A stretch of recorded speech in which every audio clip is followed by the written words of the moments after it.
Hi అండి. కృష్ణాష్టమి కదా! ఇస్కాన్‌కి వెళ్దాం అన్నాడు మా వోడు. సరేరా అయితే తీసుకెళ్ళన్నాను నేను. ఇంక నేను మా వోడు కలిసి చెన్నై షాలింగ్‌నల్లూరులో ఈసీఆర్ రోడ్‌లో ఉన్న ఇస్కాన్‌కైతే వచ్చేసామండి. ఇంకా నడుచుకుంటా కొంచెం ముందరకొచ్చేసరికి ఇస్కాన్ అయితే వచ్చేసింది. అబ్బా! దగదగ మెరిసిపోతుందండి ఇస్కాన్ అంతా కూడా. ఈ రాధాకృష్ణులవి ఇంకా మిగతా లైటింగ్‌లనేవి భలేగా పెట్టారు. ఇంకా లైటింగ్‌తో చిన్నగా మనకు వెల్కమ్ అయితే చెప్పేశారు. లైన్ మాత్రం కింద జనాలు పెద్దగా పెట్టారు. ఇంక నేను మా వోడు కొంచెం ముందరకైతే వచ్చేసి నామాలైతే పెట్టుకొని దర్శనానికైతే రెడీ అయిపోయాం. కృష్ణ జై శ్రీకృష్ణ. కృష్ణాష్టమి గదండీ! అందుకే జనం పొలమంట వచ్చేసారు. మామూలుగా అయితే ఎంతమంది ఉండరండి. ఫ్రీగా ఉంటది. బాగా చూసుకోవచ్చు. ఇంక మేము గూడా అలా ఇలా చూసుకొని దాటుకుంటూ వచ్చాం. అందుకే సరిగ్గా మీకు కూడా చూపించడం కుదరలేదు. ఇంకా లోపలికైతే మెల్లగా వచ్చాం.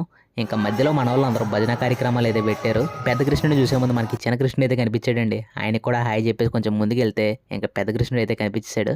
రాధాకృష్ణులు భలే కలర్‌ఫుల్‌గా ఉన్నారండి. దర్శనం అది చాలా బాగా జరిగింది. Subscribe to Chennai తెలుగోడు.